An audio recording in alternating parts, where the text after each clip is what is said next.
Our next scripture reading is from the Gospel according to Luke, chapter 13, verses 31 through 35. The Lament over Jerusalem. At that very hour some Pharisees came and said to him, "Get away from here, for Herod wants to kill you."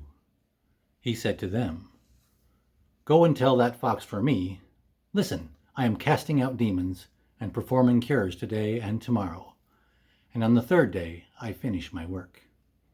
Yet today, tomorrow, and the next day I must be on my way, because it is impossible for a prophet to be killed outside of Jerusalem. Jerusalem, the city that kills the prophets and stones those who are sent to it. How often have I desired to gather your children together as a hen gathers her brood under her wings, and you were not willing. See, your house is left to you.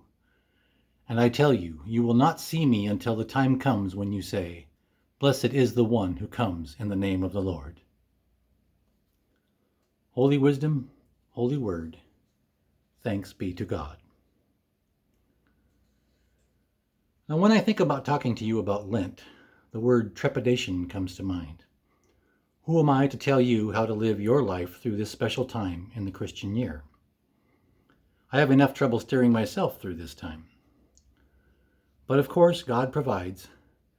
As soon as I read the suggested passage from Ephesians, Paul spelled it out. "Brothers, be imitators together of me, and note those who walk this way." Paul, the self-proclaimed sinner of sinners, was changed by the life of Jesus and became the ultimate imitator of Christ. He made his mission to teach others this is the way. This is a common message from Paul in his letters to the Corinthians and the Thessalonians, as well as the Philippians. Paul acknowledges that we are creatures of conformity. What Paul is telling the Philippians, what he's telling us, is simply this. You're going to copy. You're going to mimic someone's steps and mirror someone's movements when it comes to learning this Christian life.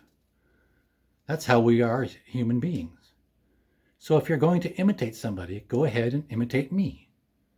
Follow me as I follow Jesus. This raises some questions, though. First, who are we imitating? From whom are we learning what it means to live as a follower of Jesus in this messed up world? For me, I need to ask, what would my pastor do? Because I am blessed to have had and currently have pastors worth emulating. Here's the second question. Who is imitating us? Who is influenced by our words, our actions, and our attitude? Who is learning from us? That's a scary one to wrestle with, isn't it? The scriptures tell us that as we imitate the likes of Paul, as we learn from the faith and life of our baptized brothers and sisters around us, the end result isn't a bunch of little Christian clones of one another, but a community of people who resemble Christ. In his incarnation and earthly ministry, Jesus became our example. Romans chapter 8, verse 29 tells us that we should be conformed to the image of his Son. So we will slowly but surely start acting like him, forgiving like him, and most importantly, loving like him. Now let's sing our closing hymn, God be with you till we meet again.